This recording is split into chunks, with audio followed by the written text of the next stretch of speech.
ನಮಸ್ತೆ ವೀಕ್ಷಕರೇ, ನೀವು ನೋಡ್ತಾ ಇದ್ದೀರಾ ಗೀರ್ವಾಣಿ ಭಾರತಿ ವಿಶೇಷ ಕಾರ್ಯಕ್ರಮಕ್ಕೆ ಸ್ವಾಗತ. ನಾನು ಪ್ರವೀಣಿ ದಾಸ್. ವೀಕ್ಷಕರೇ, ನಿಮಗೆಲ್ಲ ಗೊತ್ತಿರೋ ಹಾಗೆ ಪ್ರತಿ ಸಂಚಿಕೆನಲ್ಲೂ ಕೂಡ ಒಂದೊಂದು ಹೊಸ ವಿಚಾರದ ಬಗ್ಗೆ ಒಂದಷ್ಟು ಮಾಹಿತಿಯನ್ನ ಗುರುಜಿ ಕಡೆಯಿಂದ ನಾವು ನಿಮಗೆ ನೀಡ್ತಾ ಇದ್ದೀವಿ. ಸೊ ಇವತ್ತಿನ ಸಂಚಿಕೆಯಲ್ಲಿ ಉಪವಾಸದ ಕುರಿತಾಗಿ ತಿಳ್ಕೊಳ್ಳೋಣ. ಉಪವಾಸ ಅಂದ್ರೆ ಏನು, ಸೊ ಉಪವಾಸವನ್ನ ಯಾವ ರೀತಿಯಾಗಿ ಮಾಡಬೇಕಾಗತ್ತೆ ಇದರ ಕುರಿತಾಗಿ, ಜೊತೆಗೆ ಹಬ್ಬಗಳಲ್ಲಿ ಉಪವಾಸವನ್ನ ಮಾಡ್ತೀವಿ, ವಾರಗಳಲ್ಲಿ ಉಪವಾಸವನ್ನ ಮಾಡ್ತೀವಿ, ಹೇಗೆ ಮಾಡಬೇಕು, ಇದಕ್ಕೆ ಆದಂತ ಆಚಾರ ವಿಚಾರಗಳು ಯಾವ ರೀತಿಯಾಗಿರುತ್ತೆ, ಇದರ ಕುರಿತಾಗಿ ಒಂದಷ್ಟು ಮಾಹಿತಿಯನ್ನು ನೀಡಲಿಕ್ಕೆ ಇವತ್ತಿನ ಸಂಚಿಕೆಯಲ್ಲಿ ನಮ್ಮೊಟ್ಟಿಗೆ ಇದ್ದಾರೆ ವೇದ ಬ್ರಹ್ಮಶ್ರೀ ದೇವದತ್ತ ಶರ್ಮಾ ಗುರುಜಿಯವರು. ಮೊದಲನೇದಾಗಿ ಗುರುಜಿಯವರನ್ನ ನಮ್ಮ ಕಾರ್ಯಕ್ರಮಕ್ಕೆ ಬರಮಾಡ್ಕೊಳ್ಳೋಣ. ಗುರುಜಿ ನಮಸ್ತೆ, ಕಾರ್ಯಕ್ರಮಕ್ಕೆ ಸ್ವಾಗತ. ಶಾರದಾ ಶಾರದಾಂಬೋಜ ವದನಾ ವದನಾಂಬಜೆ ಸರ್ವದಾ ಸರ್ವದಾಸ್ಮಾಕಂ ಸನ್ನಿಧಿಂ ಕ್ರಿಯಾತ್. ನಮಶ್ಚಂಡಿಕಾಹಿ ಶ್ರೀ ಗುರುಭ್ಯೋ ನಮಃ. ಎಲ್ಲ ಆತ್ಮೀಯ ವೀಕ್ಷಕರಿಗೆ ಪ್ರೇಕ್ಷಕರಿಗೆ ನಮಸ್ಕಾರ. ಇನ್ನು ವೀಕ್ಷಕರು, ಇವತ್ತಿನ ಕಾರ್ಯಕ್ರಮದಲ್ಲಿ ಉಪವಾಸದ ಬಗ್ಗೆ ನಾವು ತಿಳ್ಕೊಳ್ತಾ ಇದ್ದೀವಿ. ಮೊಟ್ಟ ಮೊದಲನೇದಾಗಿ ಉಪವಾಸ ಅಂದ್ರೆ ಏನು ಅನ್ನೋದ್ರ ಬಗ್ಗೆ ತಿಳ್ಕೊಳ್ಳೋಣ. ಗುರುಗಳೇ, ಉಪವಾಸ ಅಂದ್ರೆ ಏನು? ಈ ಸಾಮಾನ್ಯವಾಗಿ ಎಲ್ಲರೂ ತಿಳ್ಕೊಂಡಿರತಕ್ಕಂತಹ ರೀತಿಯಲ್ಲಿ ಉಪವಾಸ ಅಂದರೆ ಏನು ಆಹಾರವನ್ನು ಸೇವಿಸದೆ ಇರತಕ್ಕಂಥದ್ದು ಅಂಥೇಳಿ ಸಾಮಾನ್ಯವಾಗಿ ಎಲ್ಲರೂ ತಿಳ್ಕೊಂಡಿರತಕ್ಕಂಥದ್ದು. ಆದರೆ ನಮ್ಮ ಸನಾತನ ಸಂಸ್ಕೃತಿ ಧರ್ಮಶಾಸ್ತ್ರಗಳು ಉಪವಾಸವನ್ನು ಯಾವ ರೀತಿಯಾಗಿ ಮಾಡಿದರೆ ಅದು ಸಾರ್ಥಕ ಆಗುತ್ತೆ, ಉಪವಾಸಕ್ಕೆ ನಿಜವಾದಂತಹ ಅರ್ಥ ಏನು, ಉಪವಾಸ ಎಂದರೆ ಏನು, ಇವೆಲ್ಲವನ್ನು ನಾವು ತಿಳಿದುಕೊಂಡು ಉಪವಾಸವನ್ನು ಮಾಡಿದರೆ ಅದಕ್ಕೆ ವಿಶೇಷವಾದಂತಹ ಫಲ ಇರುತ್ತೆ. ಆ ಮೂಲಕ ಆತ್ಮಶುದ್ಧಿ ಮತ್ತು ದೇಹ ಶುದ್ಧಿ ಎರಡೂ ಕೂಡ ಆಗುತ್ತೆ. ಅದು ಇಲ್ಲದೆ ಸುಮ್ಮನೆ ನಾವು ಉಪವಾಸ ಅಂಥೇಳಿ ಊಟವನ್ನು ಮಾಡದೆ ಅದಕ್ಕೆ ಯಾವುದೇ ಆಹಾರವನ್ನು ನಾವು ತಿನ್ನತಕ್ಕಂಥದ್ದು ಹೆಚ್ಚಿನ ಪ್ರಮಾಣದಲ್ಲಿ ಈ ಉಪವಾಸ ಅಂಥೇಳಿ ದೋಸೆ ಅಥವಾ ಚಪಾತಿ ಇಂತಹದ್ದನ್ನು ಊಟಕ್ಕಿಂತ ಜಾಸ್ತಿ ತಿನ್ನತಕ್ಕಂಥದ್ದು, ಹೀಗಿದ್ದೆಲ್ಲ ಮಾಡಿದರೆ ಅದು ಉಪವಾಸ ಅಂಥೇಳಿ ಆಗುವುದಿಲ್ಲ. ಉಪವಾಸದ ಅರ್ಥ ಏನು? ಉಪವಸತಿ ಇತಿ ಉಪವಾಸ ಅಂಥೇಳಿ ನಾವು ಧಾರ್ಮಿಕವಾಗಿ ಹೇಳತಕ್ಕಂತಹ ಒಂದು ನಿರ್ವಚನ. ಜೊತೆಯಲ್ಲಿ ಆಯುರ್ವೇದದ ಪ್ರಕಾರ ನಾವು ತೆಗೆದುಕೊಂಡ್ರೆ ಲಂಘನಂ ಪರಮೌಷಧಂ ಅಂತೇಳಿ ಹೇಳುತ್ತೆ ಆಯುರ್ವೇದದಲ್ಲಿ. ಉಪವಾಸಕ್ಕಿಂತ ದೊಡ್ಡ ಔಷಧಿಯೇ ಇಲ್ಲ ಅನ್ನತಕ್ಕಂಥದ್ದು. ದೇಹ ಶುದ್ಧಿಯಾಗುತ್ತೆ ಅಂತ. ದೇಹ ಶುದ್ಧಿಯಾದರೆ ಆತ್ಮಶುದ್ಧಿಯೂ ಕೂಡ, ಮನಸ್ಸು ಕೂಡ ಶುದ್ಧಿಯಾಗತ್ತೆ. ಅದರಿಂದ ಈ ಉಪವಾಸವನ್ನು ನಾವು ಮಾಡಬೇಕಾದರೆ ಉಪವಸತಿ ಇತಿ ಉಪವಾಸ. ಉಪವಸತಿ ಅಂದರೆ ಸಮೀಪದಲ್ಲಿ ನಾವು ವಾಸವನ್ನು ಮಾಡತಕ್ಕಂಥದ್ದು. ಆದ್ದರಿಂದ ಈ ಉಪವಾಸ ವಿಶೇಷವಾದಂತಹ ದಿನಗಳಲ್ಲಿ ಅಂದರೆ ಪರ್ವಕಾಲಗಳಲ್ಲಿ ಉಪವಾಸವನ್ನು ಮಾಡುವುದಕ್ಕೆ ನಮ್ಮ ಧರ್ಮದಲ್ಲಿ ಹೇಳಿದ್ದಾರೆ. ಇನ್ನಿತರ ಧರ್ಮಗಳಲ್ಲಿಯೂ ಕೂಡ ಉಪವಾಸ ಅನ್ನತಕ್ಕಂಥದ್ದು ಎಲ್ಲ ಇದೆ. ಪಾಶ್ಚಿಮಾತ್ಯ ಎಲ್ಲ ಧರ್ಮಗಳಲ್ಲಿಯೂ ಕೂಡ ಉಪವಾಸವನ್ನು ಮಾಡತಕ್ಕಂತಹ ಕ್ರಮ ಇದೆ. ಉಪವಾಸವನ್ನು ಮಾಡಿ ದೇಹ ಶುದ್ಧಿಯನ್ನು ಮಾಡಿಕೊಳ್ಳತಕ್ಕಂಥದ್ದು. ನಮ್ಮ ಸನಾತನ ಧರ್ಮದಲ್ಲಿ ಉಪವಾಸದ ಬಗ್ಗೆ ಏನು ಹೇಳಿದ್ದಾರೆ ಅಂದರೆ ಸಮೀಪದಲ್ಲಿ ವಾಸವನ್ನು ಮಾಡತಕ್ಕಂಥದ್ದು. ಉಪವಾಸ ಪ್ರತಿನಿತ್ಯವೂ ಮಾಡಬೇಕು ಅಂತೇನೂ ಇಲ್ಲ. ನಿರ್ದಿಷ್ಟವಾದಂತಹ ದಿನಗಳಲ್ಲಿ ಪರ್ವಕಾಲಗಳಲ್ಲಿ ಉಪವಾಸವನ್ನು ನಾವು ಮಾಡಬೇಕು ಅಂಥೇಳಿ ಅಂತಹ ಪರ್ವಕಾಲಗಳನ್ನು ಋಷಿಮುನಿಗಳು ಗುರುತಿಸಿ, ಅಂದರೆ ವಿಶೇಷವಾಗಿ ಪ್ರಕೃತಿಯಲ್ಲಿರ್ತಕ್ಕಂತಹ ಒಂದು ಶಕ್ತಿ ಏನಿದೆ ಅಂತಹ ಶಕ್ತಿಯನ್ನು ನಾವು ಗ್ರಹಿಸುವುದಕ್ಕೆ ಅದಕ್ಕೆ ಪರ್ವಕಾಲ ಅಂಥೇಳಿ ನಾವು ಹೇಳ್ತೀವಿ. ಅದು ಕೆಲವೊಂದು ದೇವತಾ ಉಪಾಸನೆಗೆ ವಿಶೇಷವಾದಂತಹ ದಿನಗಳು. ಇನ್ನು ಕೆಲವೊಂದು ದಿನಗಳು ಏನಿದೆ ಅದು ಉಪವಾಸಕ್ಕೆ ಹೇಳಿ ಮಾಡಿರ್ತಕ್ಕಂತಹ ದಿನಗಳು. ಇನ್ನು ಕೆಲವೊಂದು ಯಜ್ಞಯಾಗಾದಿಗಳನ್ನು ಮಾಡುವುದಕ್ಕೆ ಹೇಳಿರ್ತಕ್ಕಂತಹ ದಿನಗಳು. ಹೀಗೆ ಇದಕ್ಕೆಲ್ಲ ಪರ್ವಕಾಲ ಅಂಥೇಳಿ ನಾವು ಹೇಳ್ತೀವಿ. ಆದ್ದರಿಂದ ಈ ಉಪವಾಸವನ್ನು ಮಾಡಬೇಕಾದರೆ ಪರ್ವಕಾಲಗಳ, ಅದರಲ್ಲೂ ಕೂಡ ಈ ವಿಶೇಷವಾಗಿ ಹಬ್ಬ ಹರಿದಿನಗಳು ಬಂದಾಗ ಏಕಾದಶಿ ಪ್ರತಿ ತಿಂಗಳಲ್ಲಿ ಬರತಕ್ಕಂತಹ ತಿಂಗಳಲ್ಲಿ 2 ಬಾರಿ ಬರುತ್ತೆ ಏಕಾದಶಿ ದಿವಸ ಉಪವಾಸವನ್ನು ಮಾಡುವುದರಿಂದ ವಿಶೇಷವಾದಂತಹ ಫಲ ಸಿಗುತ್ತೆ ಅಂತೇಳಿ ಹೇಳಿದ್ದಾರೆ. ಒಂದು ವರ್ಷಕ್ಕೆ 24 ಏಕಾದಶಿ ಬರುತ್ತೆ. ಅದರಲ್ಲೂ ಕೂಡ ಒಂದು ವಿಶಿಷ್ಟವಾಗಿರತಕ್ಕಂತಹ ಶಕ್ತಿಯುತವಾದಂತಹ ಅಂದರೆ ವಿಶೇಷವಾದಂತಹ ಫಲವನ್ನು ಕೊಡತಕ್ಕಂತಹ ಏಕಾದಶಿಗಳು ಕೆಲವೊಂದು ಇದೆ. ಆಷಾಢ ಮಾಸದಲ್ಲಿ ಬರತಕ್ಕಂತಹ ಏಕಾದಶಿ, ವೈಕುಂಠ ಏಕಾದಶಿ, ಇದಕ್ಕೆಲ್ಲ ವಿಶೇಷವಾದ ಪ್ರಥಮ ಏಕಾದಶಿ ಅಂತಾರೆ. ವೈಕುಂಠ ಏಕಾದಶಿ ಅನ್ನತಕ್ಕಂಥದ್ದು, ಪಾವನಿ ಏಕಾದಶಿ ಅನ್ನತಕ್ಕಂಥದ್ದು, ಶಯನಿ ಏಕಾದಶಿ ಕಾರ್ತಿಕ ಮಾಸದಲ್ಲಿ ಬರತಕ್ಕಂಥದ್ದು. ಇಂತಹದ್ದಕ್ಕೆಲ್ಲ ಒಂದು ವಿಶೇಷವಾದಂತಹ ಅಂತಹ ದಿವಸ ಉಪವಾಸವನ್ನು ಮಾಡಿದರೆ ವಿಶೇಷವಾದಂತಹ 1000 ಏಕಾದಶಿ ಮಾಡಿದಷ್ಟು ಫಲ ಸಿಗುತ್ತೆ. ಕೆಲವೊಂದು 10,000 ಏಕಾದಶಿ ಮಾಡಿದ ಫಲ ಸಿಗುತ್ತೆ ಇಂತಹ ಪರ್ವಕಾಲಗಳಲ್ಲಿ ಅಂತೇಳಿ ಹೇಳಿದ್ದಾರೆ. ಇದೆಲ್ಲ ಉಪವಾಸವನ್ನು ಮಾಡತಕ್ಕಂತಹ ಪರ್ವಕಾಲದ ಮಹತ್ವ. ಇನ್ನು ಉಪವಾಸ ನಾವು ಅಂತಹ ಸಮಯದಲ್ಲಿ ಶಿವರಾತ್ರಿಯ ದಿವಸ ಇರ್ಬೋದು, ಕೃಷ್ಣಾಷ್ಟಮಿ ಇರ್ಬೋದು, ರಾಮನವಮಿ ದಿವಸ, ಇಂತಹ ದೇವರ ಒಂದು ಅವತಾರ ಆದಂತಹ ದಿವಸಗಳಲ್ಲಿಯೂ ಕೂಡ ನಾವು ಉಪವಾಸವನ್ನು ಮಾಡುವುದರಿಂದ ಅದು ವಿಶೇಷವಾದಂತಹ ಬಲವನ್ನು ಕೊಡುತ್ತೆ. ಅಂದರೆ ಉಪವಾಸ ಮಾಡಿದರೆ ಆಹಾರವನ್ನು ಸೇವಿಸದೇ ಇದ್ದರೆ ಆಯಿತಾ, ದೇವರ ಅನುಗ್ರಹ ಆಗಿಬಿಡುತ್ತೆ, ನಮಗೆ ನಮ್ಮ ಕೆಲಸ ಕಾರ್ಯಗಳೆಲ್ಲ ಆಗಿಬಿಡುತ್ತಾ, ದೇವರ ಒಂದು ಆಶೀರ್ವಾದ ಸಿಗುತ್ತಾ ಅಂದರೆ ಹಾಗೇನೂ ಇಲ್ಲ. ಉಪವಾಸ ಅಂದರೆ ನಾವು ಮೊದಲು ಉಪವಾಸತಿ ಅಂತ ಆಗಲೇ ಹೇಳಿದೆ, ದೇವರ ಸಮೀಪದಲ್ಲಿ ನಾವು ವಾಸವನ್ನು ಮಾಡಬೇಕು. ಅಂದರೆ ದೇವಾಲಯದಲ್ಲಿ ಅಥವಾ ಮನೆಯಲ್ಲಿರತಕ್ಕಂತಹ ದೇವರ ಮನೆಯಲ್ಲೇ ಕುಳಿತಿರತಕ್ಕಂಥದ್ದು ಅಂತೇಳಿ ಅರ್ಥ ಅಲ್ಲ.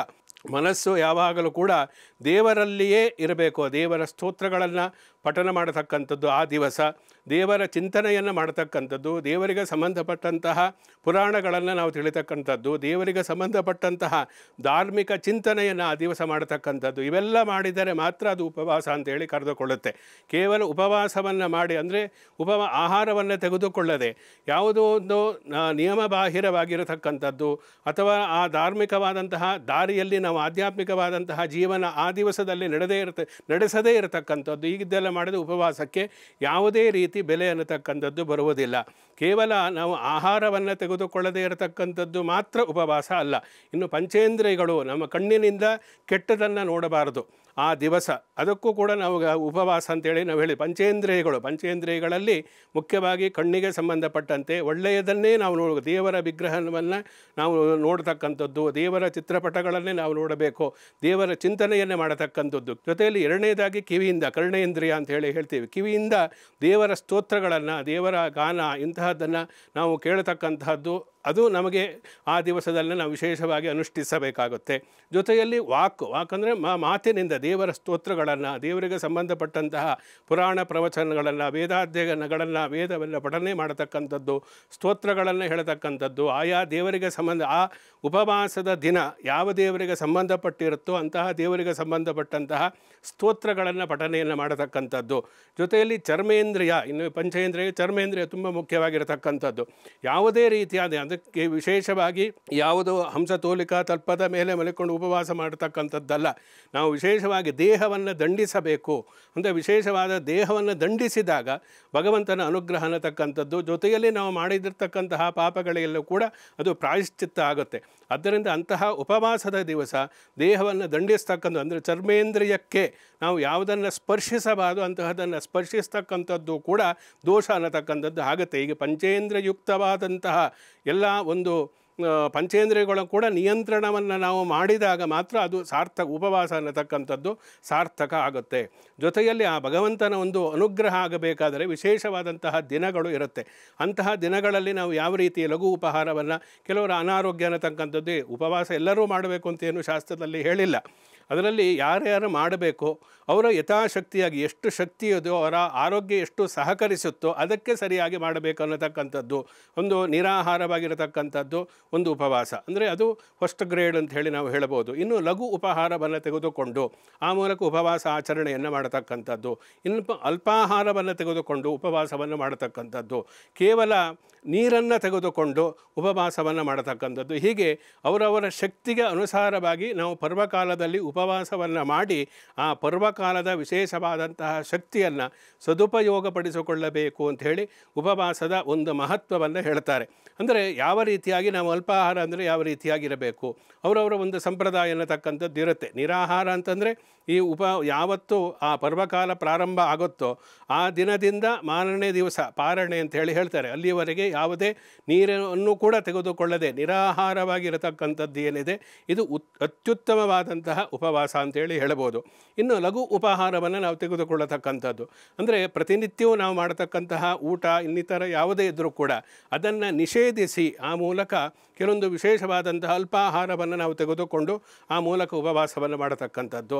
ಇನ್ನು ಹಾಲು ಹಣ್ಣು ಹೀಗಿದ್ದೆಲ್ಲ ತೆಗೆದುಕೊಂಡು ಅವರ ಶಕ್ತಿ ಆರೋಗ್ಯ ಸಹಕರಿಸದೇ ಇದ್ದಾಗ ಅಂತಹ ಸಂದರ್ಭದಲ್ಲಿ ನಾವು ಕೆಲವೊಂದು ನಿರ್ದಿಷ್ಟವಾದಂತಹ ಒಂದು ಹಾಲು ಹಣ್ಣು ಇಂಥ ತೆಗೆದುಕೊಂಡು ಉಪವಾಸವನ್ನು ಮಾಡ್ತಾರೆ.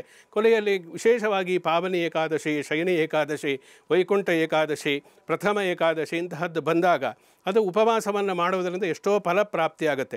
ಅಂತಹ ಸಂದರ್ಭದಲ್ಲಿ ಒಂದು ನೀರನ್ನು, ಉದಕವನ್ನು ನಾವು ಸೇವಿಸಿ ಆ ಮೂಲಕ ಉಪವಾಸವನ್ನು ಮಾಡುವುದಕ್ಕೆ ಅವಕಾಶ ಇದೆ. ಹೀಗೆ ಉಪವಾಸದಲ್ಲಿ ಹಲವು ವಿಧವಾದಂತಹ ವಿಧಗಳು ಇದೆ.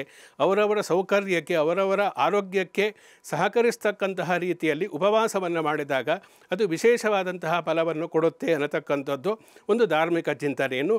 ನಾವು ಆರೋಗ್ಯದ ಬಗ್ಗೆ ನಾವು ನೋಡಿದಾಗಲೂ ಕೂಡ ಈ ದೇಹದಲ್ಲಿ ಇರತಕ್ಕಂತಹ ಎಷ್ಟೋ ರೋಗಗಳನ್ನು ಉಪವಾಸ ಅನ್ನತಕ್ಕಂಥ ಅಂತಕ್ಕಂಥದ್ದು ನಿವಾರಣೆ ಮಾಡುತ್ತೆ. ಅದರಿಂದ ಲಂಘನಂ ಪರಮೌಷಧಂ ಅಂತೇಳಿ ಹೇಳ್ತಕ್ಕಂಥದ್ದು. ಉಪವಾಸ ಅನ್ನತಕ್ಕಂಥದ್ದು ಎಲ್ಲ ವಿಧವಾದಂತಹ ರೋಗಗಳಿಗೂ ಕೂಡ ಪರಮೌಷಧ.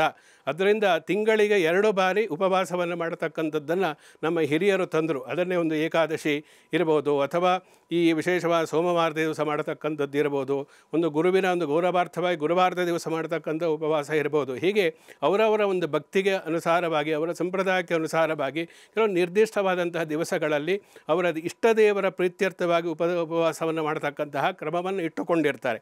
ಆದರೆ ಶಾಸ್ತ್ರೀಯವಾಗಿ ನಾವು ತೆಗೆದುಕೊಂಡಾಗ ಇಂತಹ ಪರ್ವಕಾಲಗಳನ್ನು ಏನು ನಮ್ಮ ಮಹರ್ಷಿಗಳು ಗುರುತಿಸಿದ್ದಾರೆ, ಅಂತಹ ಪರ್ವಕಾಲಗಳಲ್ಲಿ ನಾವು ಮಾಡತಕ್ಕಂತಹ ಉಪವಾಸ ಅನ್ನತಕ್ಕಂಥದ್ದಕ್ಕೆ ವಿಶೇಷವಾದಂತಹ ಫಲ ಅನ್ನತಕ್ಕಂಥದ್ದು ಇರುತ್ತೆ.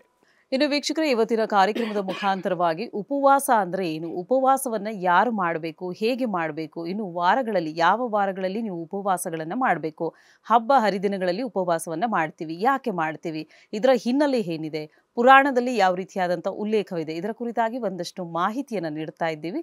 ಇನ್ನೊಂದಷ್ಟು ಮಾಹಿತಿಯನ್ನು ನೀಡೋದು ಬಾಕಿ ಇದೆ. ಅದಕ್ಕಿಂತ ಮುಂಚಿತವಾಗಿ ಕಾರ್ಯಕ್ರಮದಲ್ಲಿ ಪುಟ್ಟದೊಂದು ವಿರಾಮ.